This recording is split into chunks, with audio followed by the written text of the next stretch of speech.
Saludamos al doctor Rafael Ollarte, él es académico y constitucionalista. Doctor Ollarte, este jueves terminamos en medio de la penumbra, las dudas, la indecisión, el periodo en el cual se puede conocer encuestas en Ecuador, que de hecho prácticamente no han sido divulgadas, se las maneja internamente por sectores interesados, empresarios, partidos, movimientos políticos y cada quien tiene su versión. Lo cierto es que los ecuatorianos seguimos con la gran incógnita de qué va a suceder y un buen número de ecuatorianos de cómo definir finalmente su voto. ¿Cómo ve usted la situación? ¿Cómo se va cerrando esta campaña de segunda vuelta? Don Gustavo, un placer estar con usted, con todos los amigos de Antena 1. Es una elección impredecible. No podemos saber quién mismo lleva la delantera. Las diferentes encuestas tienen datos que, si bien pueden darle un resultado aparentemente favorable a una de las dos candidaturas, la gran parte de aquellas están todas dentro del margen de error. Es aproximadamente 3% para arriba y para abajo. Empate técnico. Exacto, o sea, si una encuestadora me dice que Daniel Noboa o Luisa González tiene 51 contra 49, estás dentro del margen de error. ¿Ya? No te está diciendo que el uno va a sacar 51 y la otra 49, sino que estando dentro de ese margen, cualquiera de los dos puede ganar la elección. Ahora, en el mundo, no solo en Ecuador, estamos teniendo problemas con las encuestas. Tanto así que a veces uno ve encuestas en las cuales los resultados son muy apretados y estamos en todas dentro del margen de error, y resulta que cuando se produce la elección o el resultado de algún referendo o lo que sea, a veces los resultados son aplastantes. Yo recuerdo, por ejemplo, en el último referendo chileno de la, entre comillas, nueva constitución para reemplazar la pinochetista del año 80, sí se hablaba de un triunfo de la opción rechazo, nunca los niveles que terminó siendo. ¿En cuántas veces hemos visto que el candidato perdedor de las encuestas es el ganador de las elecciones? Pasa. Y esto lamentablemente le genera cierta desconfianza al electorado. Y en el Ecuador, con un agregado, esta famosa prohibición de informar respecto de encuestas. A estas alturas del partido, don Gustavo, en este mundo del internet, en que ya las cosas no son pues generalmente simplemente medios tradicionales, radio, prensa escrita, televisión, etcétera, sino que cada vez más se funciona a través del celular. Todavía seguimos en el Ecuador pensando que esa clase de prohibiciones tienen algún efecto. Lo único que genera esta prohibición de no difundir encuestas es que el electorado vaya conociendo encuestas irregulares. Es decir, un caldo de cultivo para la desinformación. Efectivamente, estas encuestas que salen por debajo y que te aparecen en tales páginas, en tales cuestiones de Twitter o de Facebook o lo que sea, en el Instagram, o que te mandan al WhatsApp. Bueno, el legislador ecuatoriano, por no decir también el Consejo Electoral, siguen pretendiendo que las elecciones del siglo XXI se practican con las ventajas del siglo XXI, pero con los métodos del siglo XIX. Aquí seguimos votando en papelito y la gente cree que eso es muy seguro, votar en papelito. Es lo más inseguro que hay. No nos gusta la votación electrónica, pero nuestras cuentas bancarias son electrónicas. Qué curioso. Bueno, pero como nosotros tenemos esa mentalidad y la gente sigue manteniendo estos criterios, tenemos prohibiciones de encuestas, tenemos gastos máximos de campaña que no se cumplen, tenemos un montón de cosas que uno dice, oye, hay que hacer que el ordenamiento jurídico del siglo XX pues tenga un poquito de relación con el siglo XXI. Esto de las encuestas es una cosa más, pero le insisto, en el mundo las encuestas legítimas, no estas que son compradas para aparecer en el público y decirle yo llevo 5 o 10 o no sé cuántos puntos de ventaja sobre mi rival y que al final todo el mundo te dice lo mismo, sino la legítima. Lo que usted dijo, para una candidatura, una cosa es la encuesta propagandística, esa que yo saco diciendo yo le llevo 3, 4 puntos de ventaja al otro, y otra cosa es la encuesta real, la que tú manejas para efectos de manejar la campaña. Si tú tienes una campaña responsable, tú tienes que saber cómo van tus números y por qué en tales o cuales sectores tus números no son buenos. Algo está pasando en ese sector, para eso te sirve. Y los empresarios hacen lo propio. Los empresarios hacen lo propio, quieren saber qué se les viene, ¿ya? Porque en nuestro país, como muchos de los países subdesarrollados, las elecciones presidenciales son muy importantes.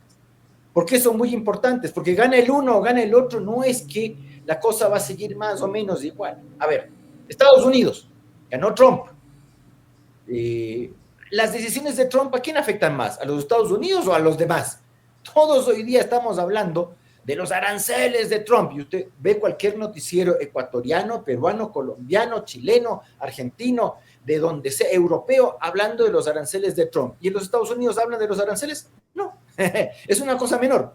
Entonces, vaya viendo lo que en el Ecuador implica también una elección presidencial, incluso con candidatos que se proclaman ambos centroizquierdistas, porque la señora Luisa González se proclama centroizquierdista. Sí. Esta es la pregunta siguiente que quería hacerle. ¿Qué ha visto usted en el desarrollo de esta segunda vuelta?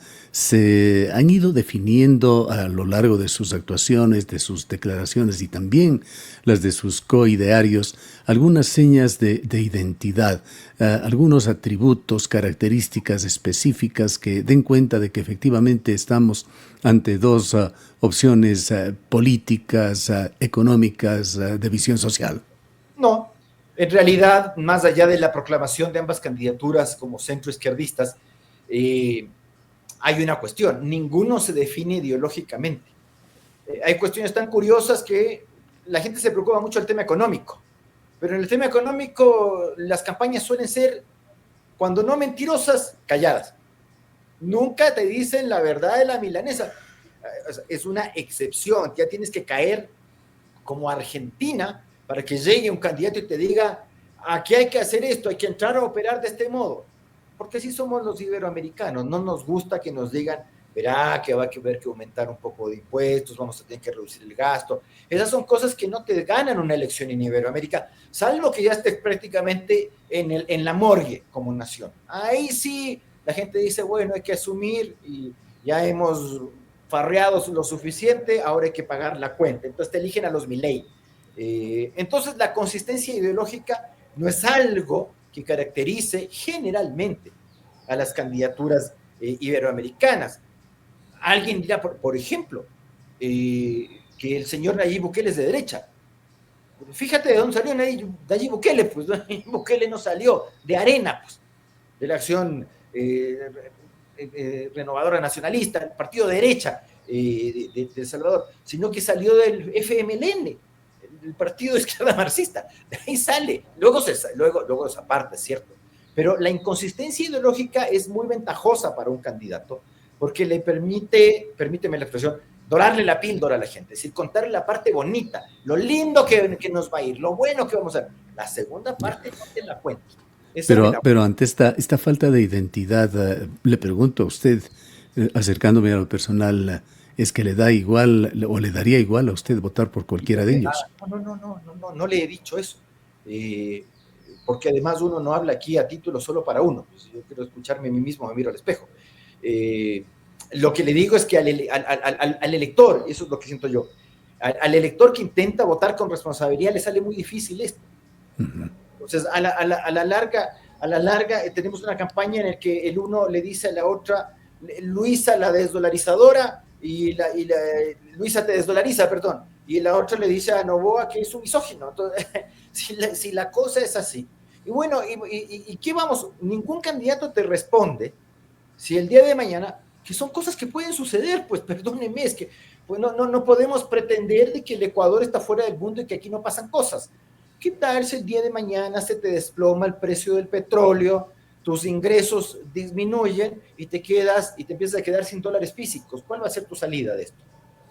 Mucho se ha analizado aquí en el Ecuador, doctor Ollarte, el porqué de ese cuasi empate o empate técnico que se dio en las propias elecciones, de por qué las cosas marchan a la par, incluso en la Asamblea Nacional.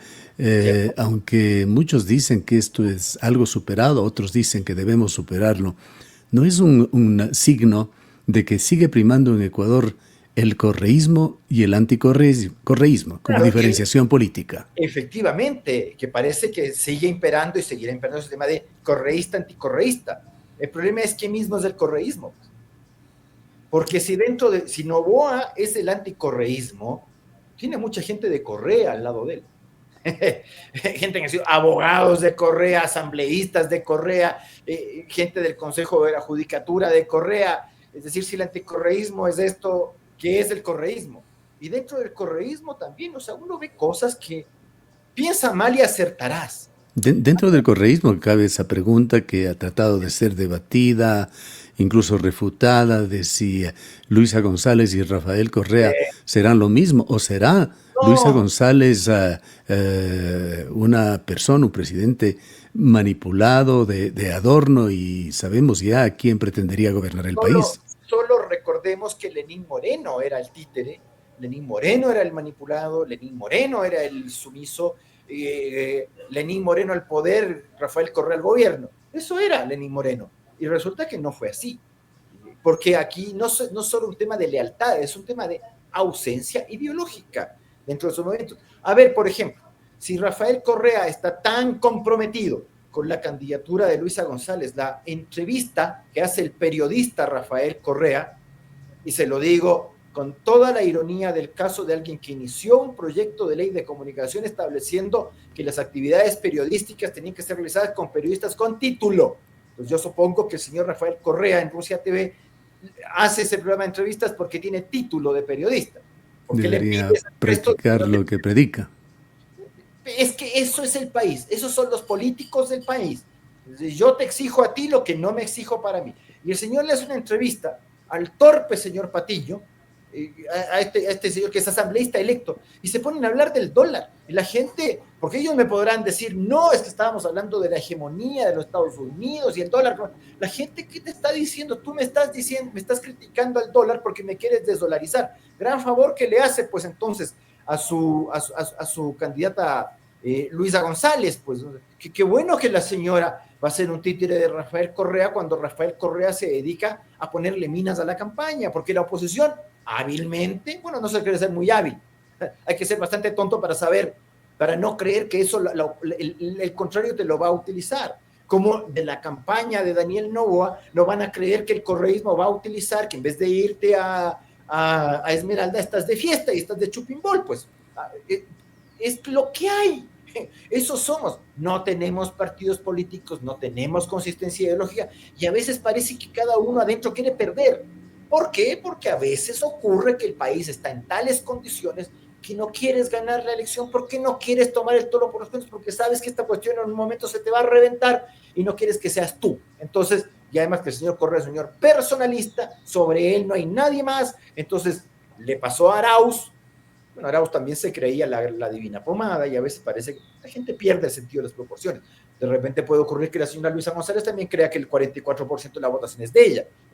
La primera vuelta electoral, no podemos negarlo, fue en gran parte un anticipo de la segunda vuelta. Porque las primeras vueltas suelen ser elecciones positivas. ¿En qué sentido? Yo voto por el candidato que más me representa. Y las segundas vueltas suelen ser elecciones de carácter negativo. Es decir, no voto por ti, sino en contra de. O como decía la gente en el 88, te odio, Bucaram, por hacerme votar por Borja. Eso es. ¿Ya? Es decir, no quiero a Borja, pero prefiero a Borja antes que a Bucaram. Te odio, Bucaram, por hacerme votar por Nevoto, te odio Nevoto por hacerme votar por Bucaram. Es decir, elecciones negativas.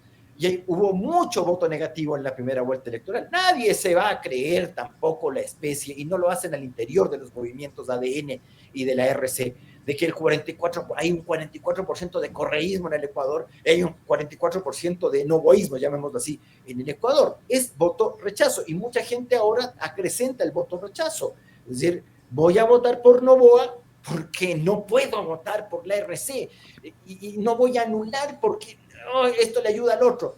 Hay mucha gente que mantiene su voto nulo y blanco. Hablemos, doctor Ollarte, de algunos de estos temores que se ventilan de una o de otra manera en esta campaña, que se reflejan en visiones internacionales como el riesgo país por encima de 1.600 puntos, y allí está fijo con tendencia a crecer.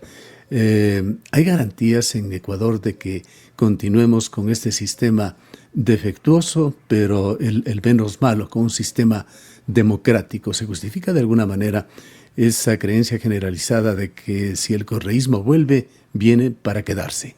Mira, nosotros en el Ecuador hacemos todo lo posible por tener un sistema inestable. Muertes cruzadas con elecciones que no duran 4 años, sino año y medio, revocatorias de mandato, elecciones a cada rato, cuando usted podía tener un buen sistema. Lo que pasa es que el político se escucha a sí mismo. O sea, ¿por qué? Y verá que esto se advirtió en la asamblea de Sangolquí, en el año 97, cuando estaban eliminando la elección intermedia.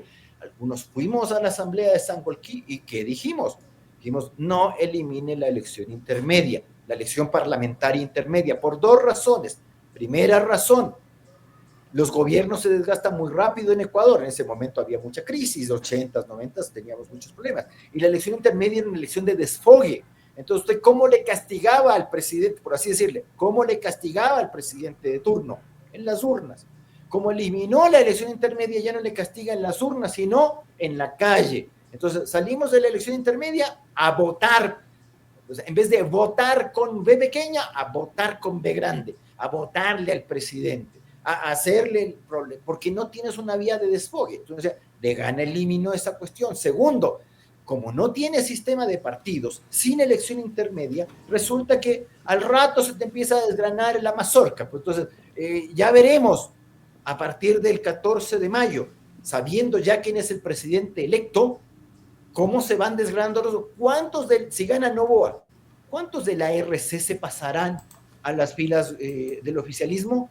Y si gana Luisa González, ¿cuánta gente de ADN, y verá la palabra que utilizo, retorna a la revolución ciudadana? Retorna. Porque ahí se están cambiando. Pues ahí soy de la RC y ahora me paso a ADN, porque aquí tengo una chambita, por lo que sea.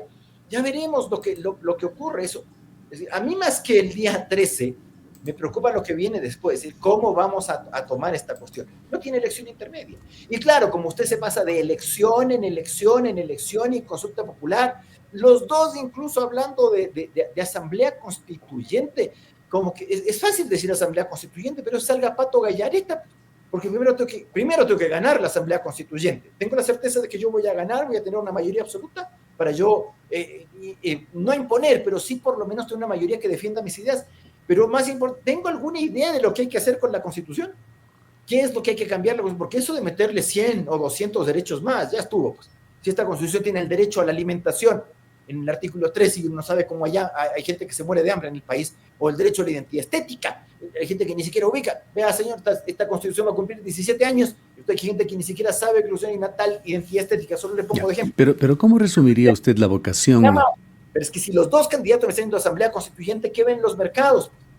Pero si estos tipos no tienen ni presidente, se pasan de elección a elección y ahora me estás diciendo que incluso va a hacer otra constitución más, que qué también dirá. Entonces, ¿cómo no va a haber riesgo país? ¿Cómo definiría usted la votación democrática de Daniel Noboa y la de Luisa González? A ver, evidentemente cada uno de los candidatos tiene sus partidarios.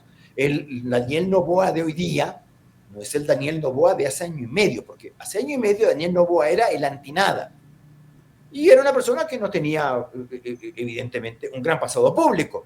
Había mucha gente que no sabía que había sido asambleísta.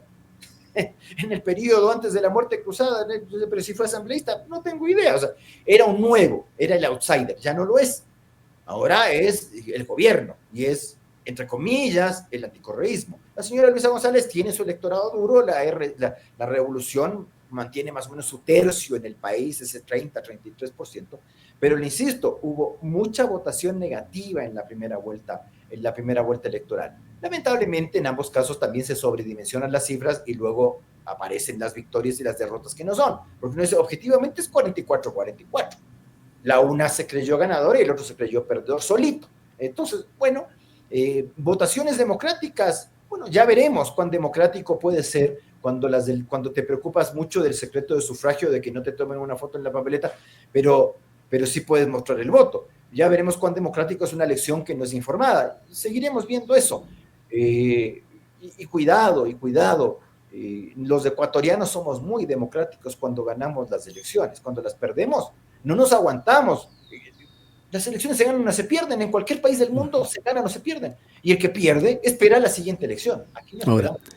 es el factor económico de políticas económicas que aplicará uno y otro gobierno un diferenciador en la candidatura de González. Ha hablado siempre de una fuerte presencia del Estado, la de Noboa de una fuerte presencia del sector privado, es decir, Luisa González indudablemente se acerca a la vereda socialista, Noboa a una situación económica liberal. Vea, don Gustavo, usted es una persona informada. Y del dicho al hecho hay un buen trecho. Entonces yo digo cosas, pero hago lo contrario. No es muy liberal ni muy derechista hacer lo que hizo el señor Daniel Noboa con su proyecto de ley impositivo. Tiene mucho de eso. ¿Cuál es el nivel de concesiones en Ecuador con el año y medio de Noboa? Han habido muchas concesiones, concesiones de obra pública, concesiones de explotación. Vea cómo era el campo Sacha, ahí quedó. La concesión que querías hacer, ahí se te quedó. No le renovaste la concesión al OCP. Entonces, no me parece mucho que hay mucho de privado en el tema del señor Noboa. En el tema de quiero más Estado, sí, la señora Luisa González te firma un acuerdo ahí con Pachacuti, que es perro de toda fiesta. Pachacuti está donde tú lo llamas, hasta con Lazo. Recordemos quién fue presidente de la Asamblea en los tiempos de Lazo. ¿Ya? Fue la señora Guadalupe Llori, que salía de Pachacuti. Bueno, pues es Pachacuti, que a mí me llaman y ahí estoy, aunque incluso voy a donde me patearon, pues estuve con Correa, me pateó Correa y ahora vuelvo. Bueno, pero firmas ahí un acuerdo de 25 puntos que es absolutamente contradictorio. Es decir, más servicios públicos, más esto, pero no minería y no explotación petrolera. No, si los ecuatorianos somos de los... Y ambas candidaturas sin explicar de dónde van a sacar el dinero para sus proyectos. No hay desgraciadamente más tiempo, doctor Ollarte. Yo le diría o le invitaría a poner en sus palabras entre qué y qué estamos o estaremos votando el domingo 13 de abril. Qué buena pregunta, porque una cosa es lo que la gente aparenta hacer en una campaña electoral y otra cosa es lo que realmente haces. Lamentablemente el debate, que para eso debió haber servido, porque los debates deben servir para eso, no para decirle al otro, a la una la rana René y al otro mentiroso, ni sé cuánto, irrespetuoso. Para eso no son los debates, para eso yo les pongo un ring y ahí que se un combate, pues una UFC, un pugilismo, lo que sea. Los debates son precisamente para que el contrario te diga lo que va a hacer. Hubo dos cosas que los tipos tuvieron que decir. Por ejemplo, la mala respuesta de la señora González respecto del reconocimiento del régimen de Maduro, cuando el Ecuador no reconoce gobiernos sino estados. Y la otra mala respuesta del señor Noboa cuando le preguntan si le va a cobrar los 98 millones a la bananera Noboa y dice que no, nomás. O sea, a ver. Entonces, solo se hicieron, dentro de toda la amalgama de insultos que hubo ahí, hubo dos cuestiones que tú le sacaste la verdad al otro. Pero para eso, de eso se trata. Ahora, por ejemplo, cuando la señora González me dice, voy a bajar el IVA al 12, ¿cómo? Si la tasa del IVA es 13. Por decreto presidencial se puede subir a 15, 2 puntos. Y por decreto presidencial lo puedes bajar al 13. Pero al 12, ¿cómo haces? O sea, ni la ley te has leído. Y el otro diciéndote de las bases militares, cuando hay una que no me gusta, que me parece una prohibición torpe, la del artículo 5 de la Constitución, pero ahí está. ¿Cómo puedes hablar de bases militares extranjeras mientras haya la prohibición? Entonces si yo no levanto la prohibición, que no es fácil porque se requiere mayoría absoluta en la Asamblea, y no la tiene ninguno de los dos, entonces no es cosa de soplar y hacer botellas, entonces ¿qué te quedas con los planos en la mano? Pero también dime la verdad, pues una base militar no reemplaza a las Fuerzas Armadas ecuatorianas, pues, ni a la Policía Nacional del Ecuador, y no hay ningún país, en ninguna parte, que haya ido a otra nación a garantizarle su seguridad interna y externa, eso no hay. Bien, y entonces concretemos, ¿cuál es la disyuntiva para los votantes? La disyuntiva para los votantes, le voy a ser muy franco, es una elección negativa de la peor de las especies. De un lado van a votar por el señor Noboa, básicamente porque mucha gente le tiene tirria al correísmo, represente lo que represente, y se lo han ganado muy bien, se lo han ganado muy bien. Y por otra parte, hay gente que no soporta a la gente del gobierno y que por más de que no soporta, les soportan un poquito más, ¿ya? Porque de bailoteos en tarima ya tenemos, hasta en las universidades se van a bailotear así, no se gobierna bailoteando, haciendo cháchara y tontería, no gobiernas ningún país, pero bueno, eso es lo que hay, eso es lo que tenemos, esa es nuestra disyuntiva y entre eso tenemos que elegir. Y la gente que va a votar por el uno y por el otro, ojo, ya hasta cuando no existe el cheque en blanco, no existe el tema de, es que yo voté por el uno y me hago responsable de las tonterías que hizo el uno. Sí, yo también he votado y el candidato ha hecho la que se le cante en ese, pero es todo, ni siquiera siguen su plan de gobierno, pues no, ni siquiera respetan su plan de gobierno, ese que ponen ahí en el CNE para las elecciones, ni siquiera eso lo miran. Ya, entonces ya no es culpa tuya, ya. Pero lo otro, es bien fácil ser opositor. Le pasa una desgracia al país y no falta el tonto que empieza a decir disfruten lo votado, como que a vos no te afecta lo que está pasando. Entonces, si usted también va a votar nulo, sepa que el nulo es una expresión legítima en una democracia, pero a la larga tu voto rechazo, salvo que se produzca algo milagroso, que es un quiebre, que ya se produjo en Ecuador en una. Recordemos que ya se produjo una circunscripción pequeña, en que los votos nulos y blancos fueron superiores a los votos válidos y eso ocasionó la nulidad de la elección. Pero ¿ocurrirá eso? Bien difícil, pues, porque eso querría decir que ni el 44% de Noboa y el 44% de González van a confirmar su voto. Entonces, sepa usted que si vota nulo o blanco, tiene una consecuencia que es, bueno, sí, expresa rechazo, pero al final esto usted está dejando la elección en manos de otro. Bien, le agradecemos mucho, doctor Ollarte, por habernos acompañado. Siempre un placer. Declaraciones del doctor Rafael Ollarte, académico constitucionalista.